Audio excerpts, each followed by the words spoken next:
Dollar. Dirt and money, no soul. Had to go and get it, ain't no time to kick it. Got a stack of flip for my foes. Dollar. Please tell me you can hear me. Don't turn your back and don't neglect me. Just let me know if you need me. Dollar. Let me watch out for my partners. Keep my money long, get my team strong. Let me run away from my problems. Yo, what's good, original crew, man? We're back today, man. We got the confessions that ruined Mel Gibson's life. We got a new Patrick CC today, man. How you feel about Mel Gibson? See, like, I don't know much about Mel Gibson. I don't. I really don't. I mean, I don't know, like, I don't feel, I mean, do I supposed to feel some type of way? I don't know nothing about this man. You might. Some people do. I don't know nothing about this man. Not like, I'm pretty sure I've heard things, but I don't know anything about him to like, oh.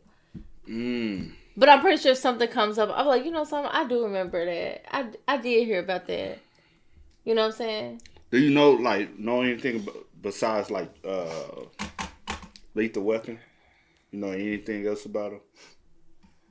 Ain't he supposed to be coming out with a part 2, y'all? Not a Lethal Weapon. You know what I'm talking about, if you know. I have no clue. See, don't know. I know his face and I know his name, but I'm saying, and I know like stuff he's like. He was behind a big controversial film. I'll just say that. Okay, well let's get into it. Let me see. Dang. And like I said, if I have heard of anything, I don't remember stuff. I just don't remember stuff. I'm like, how can you do a part 2 of that? But hey, to each his own. A part 2. But with that being said, before we get into it, make sure you check out the links in the description box. Down below. You already know where to go. If you want to first support, you got to do it. Check out down below. Also, if you enjoyed today's visuals, like it with a thumbs up. Man, let's go. Let's check it out. Let's see what Pat got cooked up for today. You ready? I'm ready. Let's get it. Mel Gibson attempted to warn us about the hidden evils of this world countless times in the past 30 years. Whether he was outing predatory Hollywood elites or attacking the president, he refused to hold his tongue on controversial topics, which made some very powerful people upset with him. His unapologetic opinions have rendered him a reputation as homophobic, anti-Semitic, racist, an abuser, and straight up crazy, which resulted in him losing major film roles and nearly being blacklisted from Hollywood. Most people's number one fear is public humiliation, okay? I don't give a fuck anymore. I'm not afraid of it because I've had plenty. However, after his recent appearance on the Joe Rogan podcast, it seems the opinion about Mel has dramatically shifted. Love how Mel is at the intersection of genius and madman. Mel Gibson, one of the few Hollywood actors that I feel has a heart of truth. What'd you do? I said, oh yeah, Mel Gibson. I said, I do remember him being on the podcast. It was like a clip and something else. Yeah, I said it was a clip and something else. Or you sent me something. I can't remember. I might have sent you a clip. But I think the best things, a lot of times, what you can do to revive, especially when you're in Hollywood and stuff, out of sight, out of mind. Especially in this social media era, a lot of people got such like memory retention nowadays. You know what I'm saying? Because like you could have did something 10, 12 years ago. Most people now, because it's like this now, they ain't even gonna remember what you done did.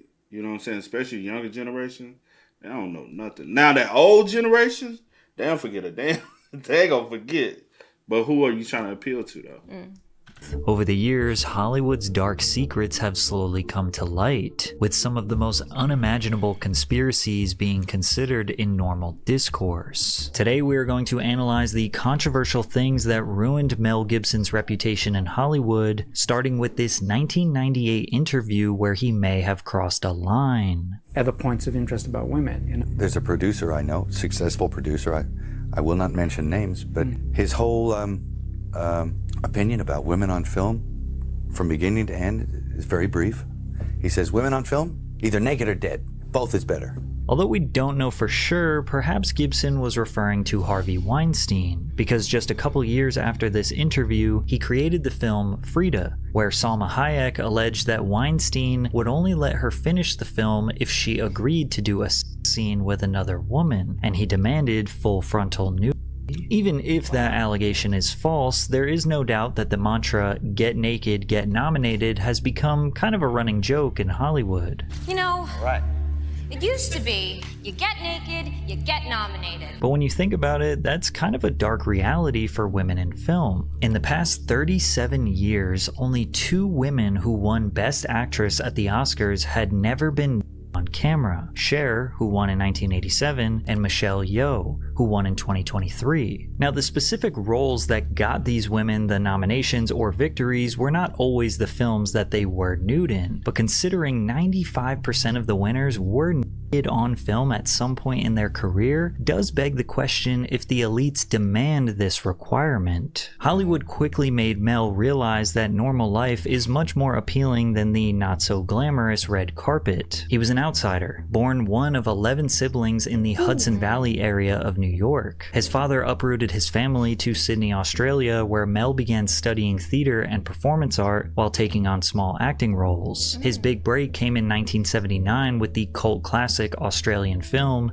Mad Max. Produced on a budget of just $350,000, Mad Max earned an astounding $100 million worldwide, setting a Guinness World Record as the most profitable film in history at that point. Naturally, they made a follow-up film, which many fans believe to be one of the best sequels ever. Mel continued to focus on Australian films. By 1985, he had a few hits under his belt and even was paid $1 million for his reprisal of Max Rokitansky in Mad Max Beyond Thunderdome. In 1987, the 30-year-old Australian superstar decided to take his talents to Los Angeles, California, where he immediately felt uncomfortable with his surroundings. When I came over here, I had a whole bunch of weird paranoid suspicions about what the hell was going on, because there was a lot of stuff I couldn't understand, and nobody was really bothering to explain it to me. And I formed a bunch of opinions about the town and about the people in it that were like, surely that couldn't be,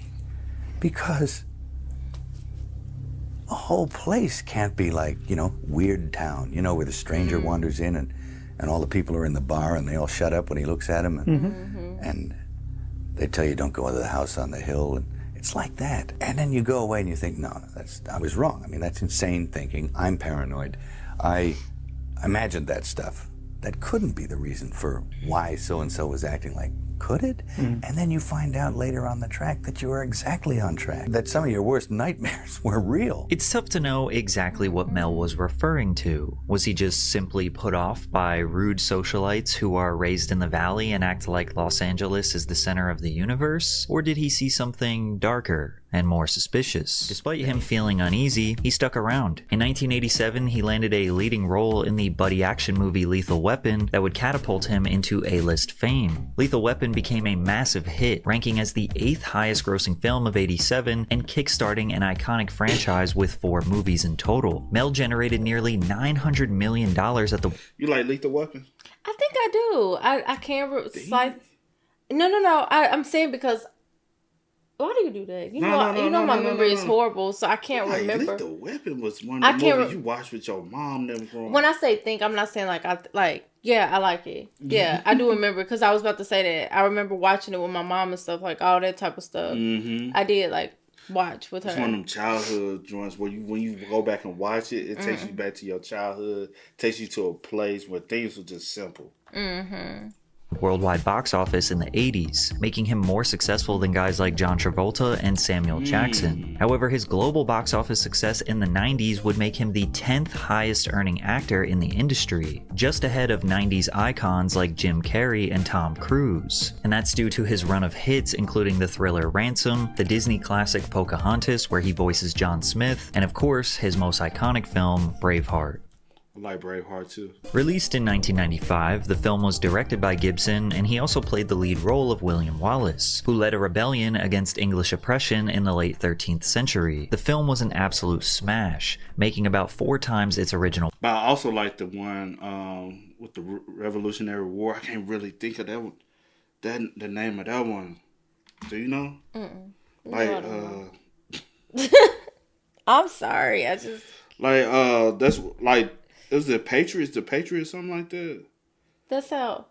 That's one of my favorite ones. I remember that. I used to watch that all the time as a child. Yeah, The Patriot. Okay. It's this. Hold on. Let's see if you might remember any of this. Like this is I how he remember looked. Too. this. Which one? This. But this is how he, like, it was him and his sons and everything. It was about based off the Revolutionary War. I used to watch that movie all the time as a kid, bro. Budget and providing fans with quotable, patriotic lines for decades. They may take our lives, but they'll never take our freedom! The film cleaned house when it came to awards the following year, winning Best Picture, Best Director, Best Cinematography, Best Effects, Sound Effects, Editing, and Best Makeup. And while most celebrities at their peak would do anything to protect their money and status, Gibson did the exact opposite. He was eager to speak his mind about anything, no matter how controversial it was. Like in this 1995 interview with Playboy magazine where he made comments about world leaders and hinted at the existence of a deeper, more secretive government entity. How do you feel about Bill Clinton? He's a low-level opportunist. Somebody's telling him what to do. Who? The guy who's in charge isn't going to be the front man ever. If I were going to be calling the shots, I wouldn't make an appearance. Would you? You'd end up losing your head. It happens all the time. All those monarchs. If he's the leader, he's getting shafted. What's keeping him in there? Why would you stay for that kind of abuse? Except that he has to stay for some reason. He was meant to be the president 30 years ago, if you ask me. He was just 18 then. Somebody knew then that he would be president now. You really believe that? I really believe that. He was a Rhodes Scholar, right? Just like Bob Hawke. Do you know what a Rhodes Scholar is? Cecil Rhodes established the Rhodes Scholarship for those young men and women who want to strive for a new world order. Have you heard that before? George Bush? CIA? Really, it's Marxism, but it doesn't want to call itself that. Carl had the right idea, but he was too forward about saying what it was. Get power, but don't admit to it. Do it by stealth. There's a whole trend of Rhodes Scholars who will be politicians around the world. As you can see, Mel Gibson was a conspiracy theorist before it was considered cool, because Mel's theory about Bill Clinton is very similar to what many have felt and talked about Joe Biden for the past 4 years, primarily due to Donald Trump just straight up saying that a shadowy secret entity referred to as the deep state are actually running the country. Now, both political parties have justifiably criticized Joe Biden's mental and physical health, questioning if he was ever fit to hold office, but even if the deep state is just a conspiracy, we can all agree that rich oligarchs with billions invested into lobbying and greasing politicians' pockets are really who call the shots in this country. Yet just when it seems like Mel Gibson is voicing opinions no other celebrity would dare risk, he says something that makes you genuinely question his sanity. Like when he met Christopher Walken and witnessed his supernatural abilities? No, he came to see me on a rooftop in New York. I said, hey, can I talk to you? And he said, sure. And he floated in, sideways. Through a crowd of people. He was wearing black. And it was like one of those old vampire movies where they don't walk, but they glide. And he was a dancer, you know, so he has he's very, graceful. Yeah. And he moved sideways and he just sat down in a chair next to me. And it kind of frightened me. And he's a very smart guy. And we started talking and I didn't, say much of anything about reading the script, nothing. I just started talking about the Middle Ages.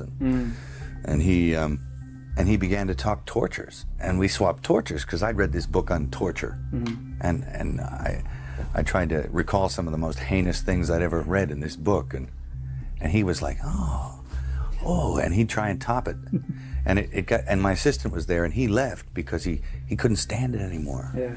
The air had turned cold, and then he left, and I wanted to leave because I knew that I didn't want to work with him, and he was getting scary. And then I turned around and it was on top of the Peninsula Hotel. I turned around to avoid his steady gaze at one point, and I was looking at a building with the top of the sixes on it. So there was a huge illuminated 666 in red. And I went from that to that to that, and he started smiling. And I thought, oh no, Chris Walken is the Antichrist. Mel toes this line of absolute insanity while recalling enough details to believe his stories are true. Does Mel actually think Christopher Walken has some sort of devilish abilities, or did they simply have a strange conversation and he is referencing the 1993 film True Romance, where Walken says he is the Antichrist? Do you know who I am, Mr. Wally? Who are you?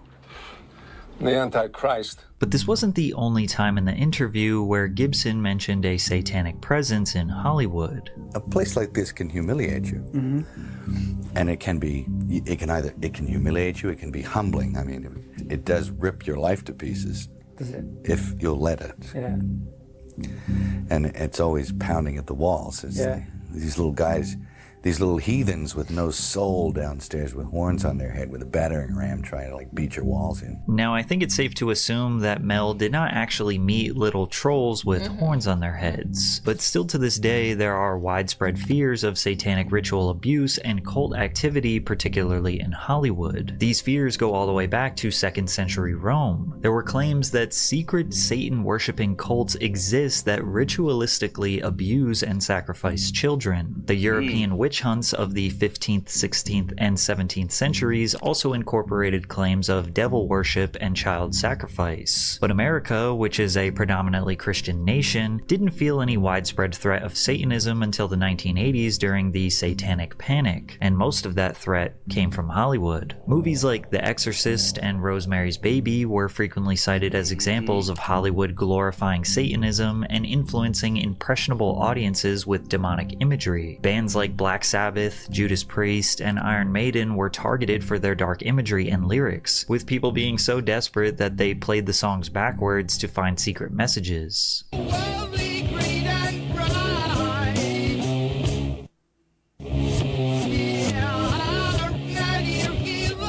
This was seemingly nothing more than an overreaction from conservative parents around the country, but Mel Gibson was living in the heart of the land that people deemed as demonic, and it compelled him to make the world know exactly who he tied his allegiance to. Mel was steamrolling into the 2000s, and it looked like he was on his way to being a top 10 superstar for the next decade. What Women Want, Chicken Run, and Signs were back-to-back-to-back multi-$100 million hits. His peak in success would be in 2004, but it also resulted in his demise. In 2004, Mel Gibson wrote and directed the controversial film The Passion of the Christ, which depicts the final 12 hours of the life of Jesus of Nazareth on the day of his crucifixion in Jerusalem. After release, the reception was mixed. Opposers believed that the brutality and torture displayed in the film was over the top, but Christians... Did you know that? Did you know he directed The Passion of the Christ? That's the movie I was talking about earlier. Oh, that's the movie you was talking about. That's why I've been looking at you this whole time. Like, oh. That's what I was like. Yeah, I think I knew that. You didn't know that. No, I do. I think I did. Because I heard something in the rumor he was working on a part 2 of it, and I'm like, what part 2 are you gonna do? Like, yeah, like how can you do a part 2?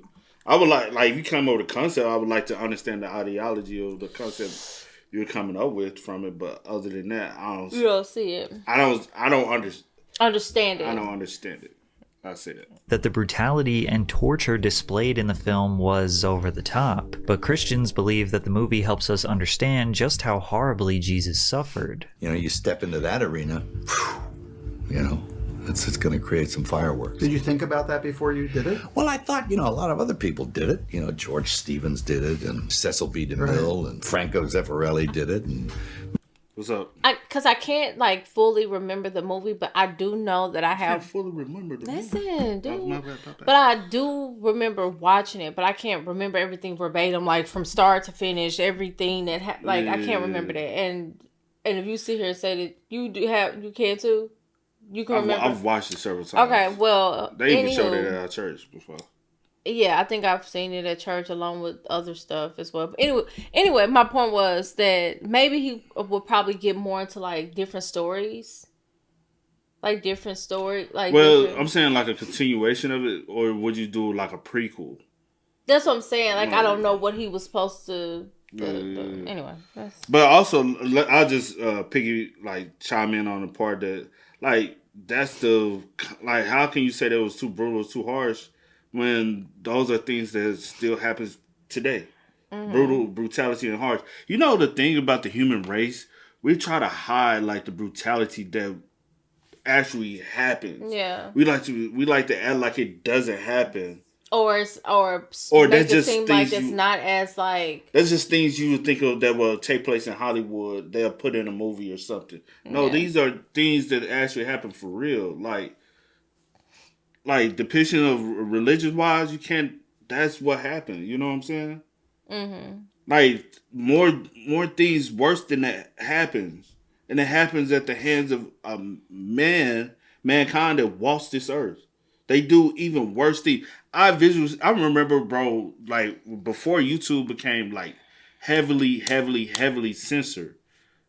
You used to be able to go on YouTube and see some of the most craziest, outlandish things on the internet from around the world. Yeah. Like I remember watching this that literally happened in Africa where they literally took a man, beat a man throughout the town, brought him to the center of town, and literally lit him on fire. And uploaded the video to YouTube so everybody could see. And you know the reason why they did it? Because it was a gay man. And I said, dang. Yeah. Like, they literally beat the man. The whole, everybody in the town beat him and set him on fire. And you literally watched them as they cheered him on. Yeah, I'm such a visual person, so. But what I'm saying is, if this is too harsh for you, just admit, and that's not even the harshest that they'll do to Right. True. George Stevens did it, and Cecil B. DeMille, and Franco Zeffirelli did it, and man, they didn't get too much. So I thought, I'll just try this, but man, it just was like, it was like lighting the world on fire. Well, you brought the pain to it. I sort of, got gritty with it. Did you ever think it was too much? Of course it was too much. Yes, that was the whole point of it. It was the mystery of suffering, and which is the sacrificial lamb, I mean, if it was easy, it isn't worth much. We know that Mel's film is not completely accurate to the Bible, such as depicting Satan as a woman and overemphasizing the story on Mary. The ADL, the leading anti-hate organization working to stop the defamation of Jewish people, said this film continues its unambiguous portrayal of Jews as being responsible for the death of Jesus. There is no question in this film about who is responsible. At every single opportunity, Mr. Gibson's film reinforces the notion that the Jewish authorities and the Jewish mob are the ones ultimately responsible for the crucifixion. The Vatican proclaimed that the Jews were not responsible for the murder of Jesus. Gibson is setting the clock back. It's not about acting. It's about Mel Gibson at his anti-Semitic worst. This lie inspired the murder of my people and the millions over the centuries, and this lie inspired the Holocaust itself. But with all the controversy, the film did amazing at the box office. With a budget of just $30 million, it made more than $600 million worldwide, holding the record for the highest earning R-rated film for years. Additionally, the film can be credited in making church attendance rise and inspiring many people to reconsider and focus more attention on their faith. Regardless of its biblical inaccuracies, followers of Jesus believe the film is a net positive influence overall. However, the film is still widely regarded by many to be anti-Semitic and dangerous, and Jewish people's suspicions of Mel's underlying beliefs would be confirmed after a drunken rant with a police officer. At 2:36 a.m. on July 28, 2006, LA County Deputy James Mee pulled over Mel Gibson driving 87 miles per hour in a 45 mile per hour zone in Malibu. The officer spotted an open bottle of tequila in the passenger seat. Mee administered a breathalyzer test which showed the actor to have a blood alcohol level of 0.12%, well over the legal limit of 0.08. Gibson threatened the officer while sitting in the back seat of a patrol car, saying he, quote, owns Malibu and will spend all his money to get even with him. Gibson blurted out a barrage of anti-Semitic remarks about the Jews and yelled out, "The Jews are responsible for all the wars in the world." Gibson then asked the officer, "Are you a Jew?" The media absolutely exploded reporting Mel's shocking, hateful statements. Jewish rabbi Abraham Foxum said, "Liquor loosens the tongue of what's in the mind and in the heart. And in his mind and in his heart is his conspiracy theory about Jews and hatred of Jews." The same day, Gibson issued a public apology which partially reads, "I want to apologize specifically to everyone in the Jewish community for the vitriolic and harmful words that I said. I'm not just asking for forgiveness. I would like to take it one step further and meet with leaders of the Jewish community, with whom I can have a one-on-one discussion to discern the appropriate path for healing." Additionally, Mel opened up about his lifelong battle with alcoholism, being addicted to the drink since he was 13 years old. He says the torment is every time that you relapse, it's harder to fight your way back. The risk of everything, life, limb, family, is not enough to keep you from it. That's the hell of it. You are indefensible against it. if your nature is You one of will alcoholism. sacrifice Anything. Most of the Jewish community felt that Mel Gibson's apology is unremorseful and insufficient, and this controversy was the nail in the coffin for his career. For the next 5 years, he virtually disappeared from Hollywood. This resulted in his fans believing that he was silenced for criticizing the Jewish people. To learn who rules over you, simply find out who you are not allowed to criticize. Don't sweat it, Mel. You're still welcome in Australia. We can handle the truth. And the conspiracies tied to this line of thinking would not slow down. In fact, they just got worse. During Mel's hiatus, there was another rush of the satanic panic and hyperfixation on Hollywood's ties with the devil. In the 2000s and 2010s, just about every mainstream pop artist and rapper has been accused of being in the Illuminati due to their own lyrics or their own imagery. The theory is that you cannot achieve this level of success without entering the secret society that controls the entertainment industry. Jay-Z and Beyonce are some of the most high-profile celebrities accused of being tied to the cult. The two holding up their signature Rock Nation hand sign was believed to symbolize the all-seeing eye, which is commonly associated with the Freemason logo or Illuminati symbolism. Beyonce even went out of her way to show the sign during the Super Bowl halftime performance. She even once posted a photo on Instagram of her blocking out Jesus over an Andy Warhol mural of the Last Supper. You also had Jay-Z's video for On to the Next One, which is loaded with symbolism: a crucifix, thick red lips dripping blood, and goat skulls with massive horns. Whenever a tragic death happened in Hollywood, it was attributed to being a ritualistic sacrifice. Bro, I wish like YouTube was a thing back in the day. Like, I remember like as a teen, right? I probably was like 13, like 12, 13, in the barbershops and everything. Everybody was talking about this DVD. Like, hey, you got the DVD? We was able to finally get the DVD. And I swear my mom probably still got the DVDs back home. Was it on DVD or cassette? I think it was on DVD, though. But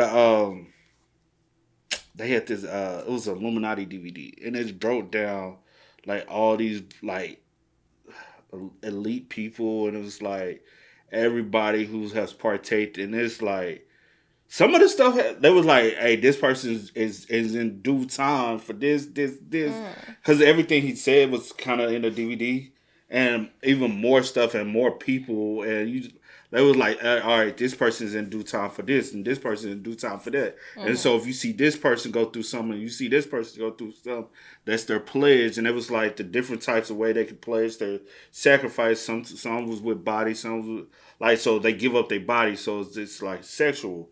Some is by, you know what I'm saying, giving up a loved one, somebody close to them. That's the reason why they used to say Kanye was a part of it, because of his mom and stuff and all. It was like if that was if YouTube was a thing back then, so many people would have reacted to it, and that thing would have. You said if it was what it is now. No, I'm saying yeah. If YouTube was what it is now, and people did reaction, people would have reacted to that. Back in the day, and YouTube would have went crazy, bro. That thing. Because you said you never seen it before, right? I don't think I've ever seen it. I mean, like,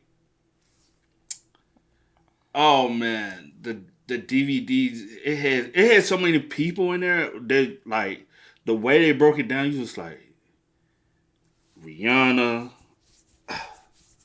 just Beyonce, a plethora of Jay-Z, people, just Michael, Prince, and these like Michael and Prince and them was still alive. Yeah. Like, you know what I'm saying? It was like before all this, and it was like, and then it was like after a while, they don't basically your allegiance to it has a cutoff date. Yeah.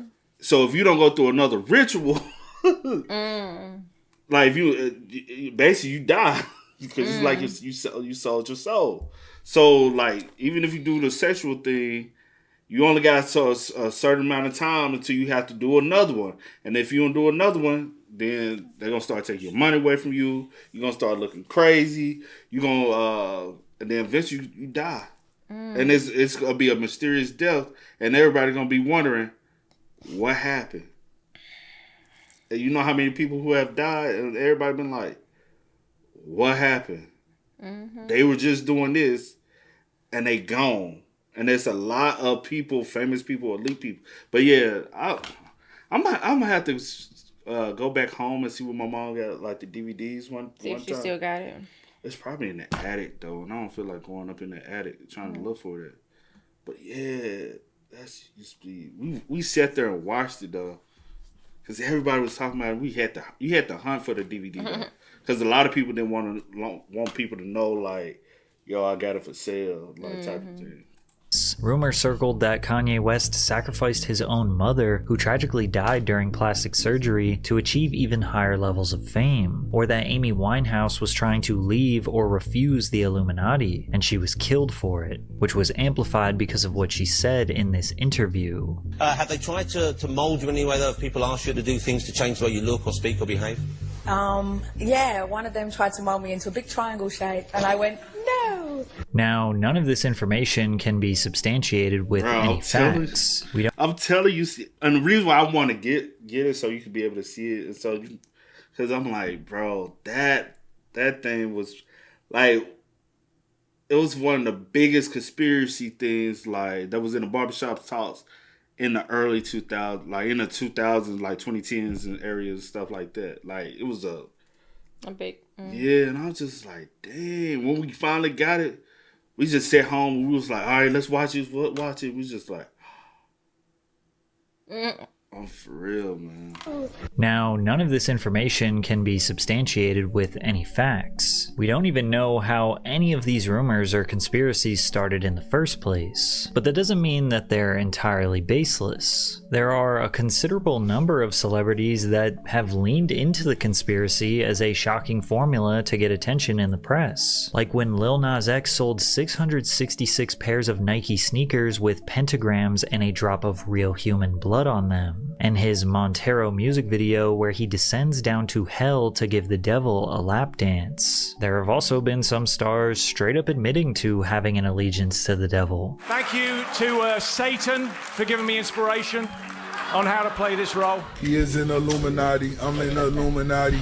That's how I got introduced to the music industry. I swear I wanted to be like the Amy Grant of music. Yeah. But it didn't work out, and so I sold my soul to the devil. Yet most people chalk these confessions up to nothing more than marketing. Celebrities knowing that the internet is going to run off on conspiracy theories and just keep their names in blogs and tabloids and tweets. But in the past few years, these conspiracies have gotten much deeper, darker, and more politically oriented. While many people have become more open to the idea that Hollywood is filled with filthy rich sinners who indulge in immoral behavior, when it comes to politicians and their involvement in this type of behavior, there is still a clear divide between right-wing and left-wing. Then again, it's understandable why a logical, reasonable person would reject these theories. Like the one where global elites torture children to harvest the chemical adrenochrome from their blood, which they then inject in order to stay healthy and young. Now, adrenochrome is produced by the oxidation of adrenaline and has no known psychoactive effects. This narrative echoes historical anti-Semitic blood libel myths, falsely accusing Jews of using Christian children's blood for rituals. A famous case. But you remember that video we watched that one time? And that older white man was trying to get, what was he trying to get from the black girls? I sent it to you. It was an older guy. It was some young, like they was in their 20s and stuff. He was complimenting on the black girls as being so cute and all that. And he was like they were trying to get some blood or something from them. Yeah, he wanted their blood. Or some plasma or something. He wanted their blood. No, it was their blood. I think he wanted some with their blood or something. Because he said, yeah, it was weird. It was so weird. But you remember it, don't you? Yeah, I remember. I don't know. I know a lot of people be like, oh, it's nothing. Y'all overthinking or y'all reaching. Y'all just... folks be like telling you, like literally putting it out there, right in your face, and y'all just be like, "Oh, a lot of things. They just playing. You taking it out of context." I'm like, honey, somebody show you who they are, honey. Believe them.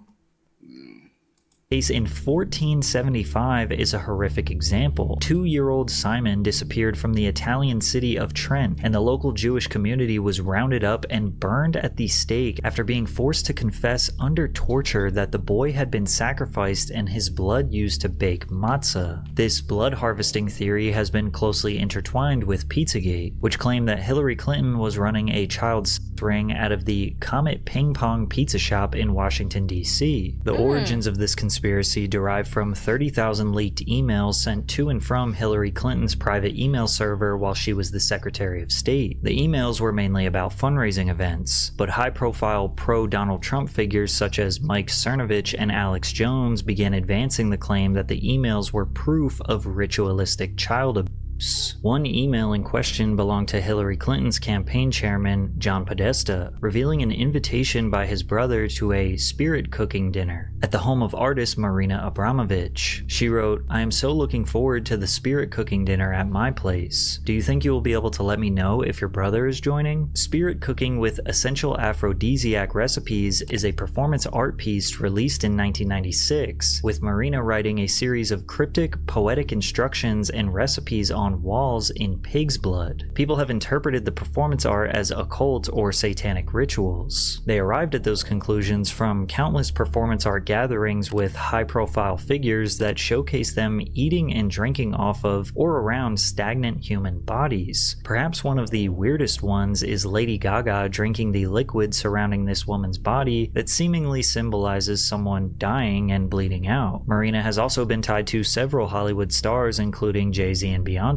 She even directed and was featured in Jay-Z's 2013 performance art film called Picasso Baby. Nobody knows exactly what happened at these private spirit cooking dinners or if Hillary Clinton even attended, but many believe that the elites are acting openly to taunt the public. Opposers look at the believers of these conspiracy theories as really nothing more than victims of right-wing propaganda. There is no doubt that Trump's relentless attack on the mainstream media for pushing fake news has led to many people automatically questioning what they see online and in the news. Now, asking questions and wanting to fact-check things is completely normal, but it can start to spiral out of control. Opposers believe that these conspiracies rely on extreme, unfounded claims that defy logic, evidence, and basic scientific understanding. The deep social and psychological entrenchment of believers coupled with their rejection of credible evidence can make individuals seem disconnected from rational thought, which is perfectly represented by this QAnon follower subjecting his children to his ideologies. Now, you have to understand that he speaks in cryptic code. There's actually a Q clock that you have to decipher all this stuff from.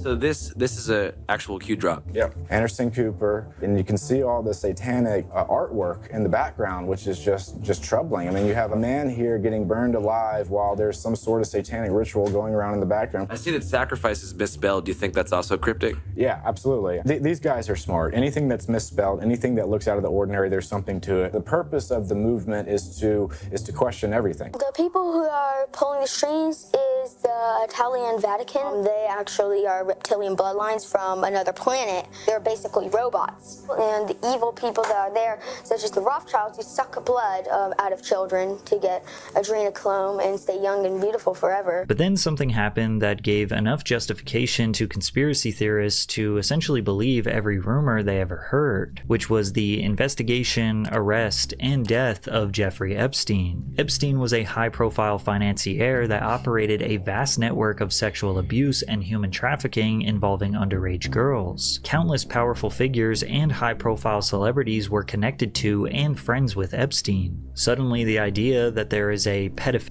global sex trafficking organization that Hollywood stars may be involved in wasn't a conspiracy. It was true. However, since Jeffrey Epstein happened to die before he went on trial, the case remains unsolved. And still, 6 years later, no names, no flight logs to his private island, or really any information has been revealed that incriminates any co-conspirators. As far as we know, Epstein and his wife, Ghislaine Maxwell, were the only two operators and offenders. Mel Gibson saw this as the perfect time to revive his career, to come back and express the sentiments he alluded to 25 years prior. One of the most disturbing problems in our world today is human trafficking, and particularly the trafficking of children.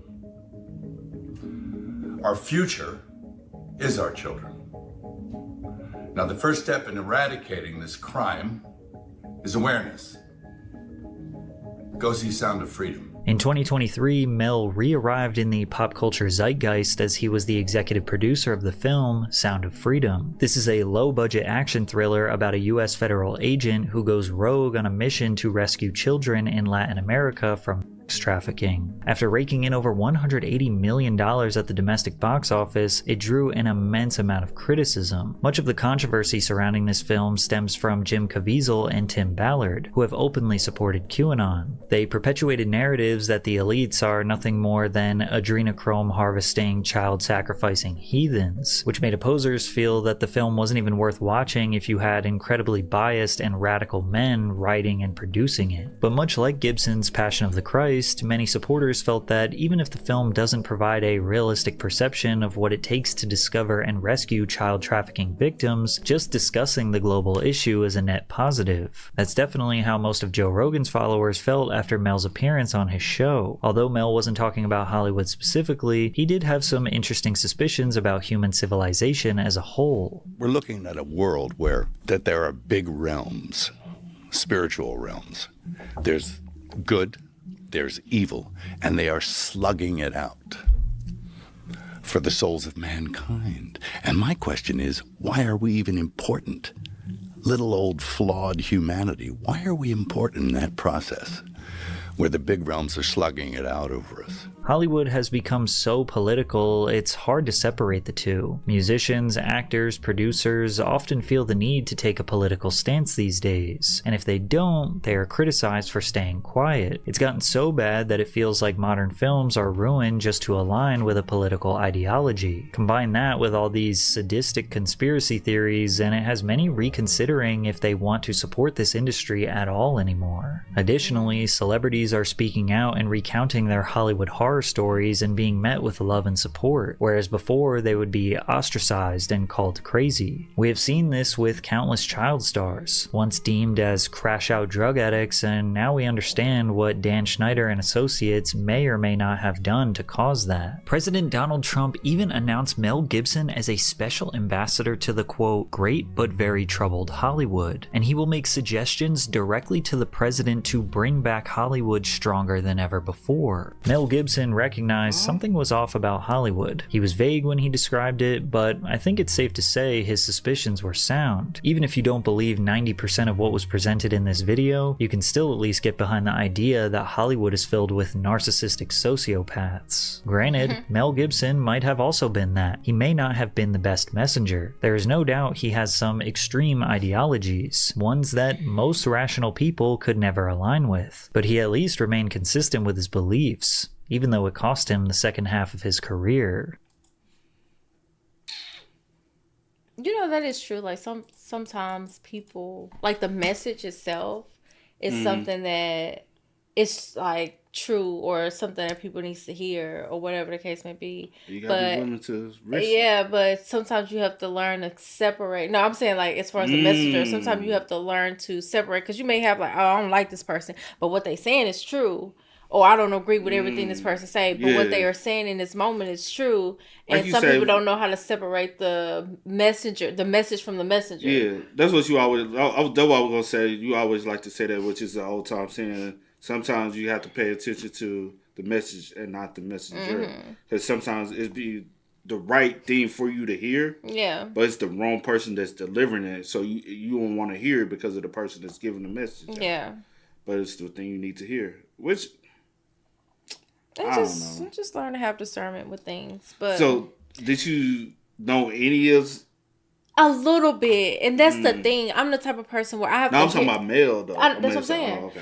A little bit, but I'm the type of person where I have to hear something. I'm like, oh yes, I do remember coming across that, or I do remember reading about that, or seeing a video, or like this was a talk, or a conversation, or whatever the case may be. But yeah, I know a little bit, but not every single thing. But yeah. And of course, I knew who he was. I just didn't know, like detailed things of like what's going on and stuff like that. But yeah. I also now I will question with him coming back out to the public. Is it genuineness, or is it because Trump is throwing you. You know what I'm saying? So, and then for you to go on the Joe Rogan show, it makes me wonder, like, what's the genuineness of it all? Yeah. Or is it just, you just never know.